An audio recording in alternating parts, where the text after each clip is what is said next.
আমি এইমাত্র এই বাড়িটি কিনেছি এবং আমি এটি আক্ষরিক অর্থেই মাত্র $1 বিক্রি করছি। ওই যে ট্রাকটি পাশ দিয়ে চলে গেল, সেটি চাইলেই $1 দিয়ে এই বাড়িটি কিনে নিতে পারত। আর আপনাদের জানিয়ে রাখি, এই বাড়িটি কিন্তু মোটেও সস্তা নয়, এটি আসলে বেশ সুন্দর। স্পষ্টতই আমাদের ছোট সাইনবোর্ডটি কাজ করছিল না, তাই আমরা একটি বড় বিলবোর্ড নিয়ে এসেছি। একজন ড্রাইভওয়েতে এসেছেন, হেই, এই বাড়িটি মাত্র $1 বিক্রি হবে, আপনি কি এটি কিনতে আগ্রহী? ক্রেতা জিজ্ঞেস করলেন এটার পেছনে কোনো চাল বা গোপন রহস্য আছে কিনা। আমি বললাম কোনো রহস্য নেই। তিনি বেশ সন্দেহপ্রবণ ছিলেন, তাই আমাকে তাকে আমাদের কিছু ভিডিও দেখাতে হলো প্রমাণ করার জন্য যে এটি কোনো প্রতারণা নয়। তাকে প্রথম বেডরুম দেখালাম। তিনি বললেন ঠিক আছে। তিনি বেশ কঠিন ক্রেতা ছিলেন। এরপর তাকে বাড়ির পেছনের শেড দেখালাম, যা আসলে ছিল একটি পূর্ণাঙ্গ জিম। তিনি বললেন এটার জন্য আমি $2 দেব। কিন্তু আরও বাকি ছিল। ভেতরে ছিল তার নিজস্ব গেমিং রুম। তিনি মুগ্ধ হয়ে বললেন চলুন কাগজপত্র সই করি, আপনার আর কিচ্ছু দেখানোর দরকার নেই।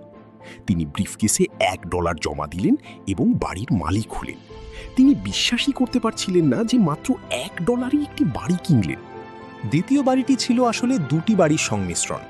এবার আমরা একটি বড় বিলবোর্ড বসালাম, যেখানে লেখা ছিল বাড়ির দাম সর্বোচ্চ $1। এক দম্পতি বিলবোর্ড দেখে চলে এলেন। তারা বললেন তারা স্ন্যাপচ্যাটে আমাদের দেখেন। তাদের রান্নাঘর, লিভিং রুম এবং মাস্টার বেডরুম দেখালাম। গেমিং রুমে ছিল PS5 এবং নতুন কম্পিউটার।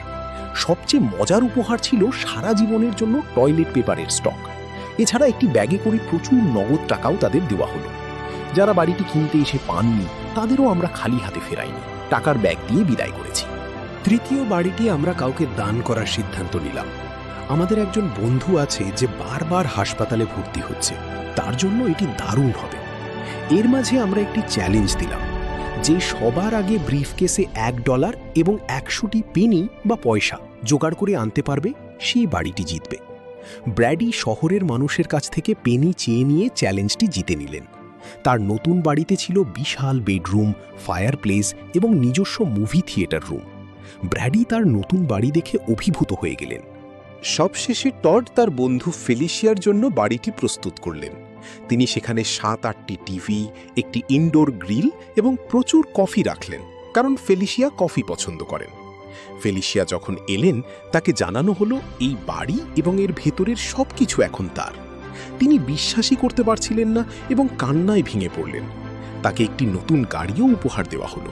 তিনি অত্যন্ত উত্তেজিত হয়ে সবাইকে ধন্যবাদ জানালেন।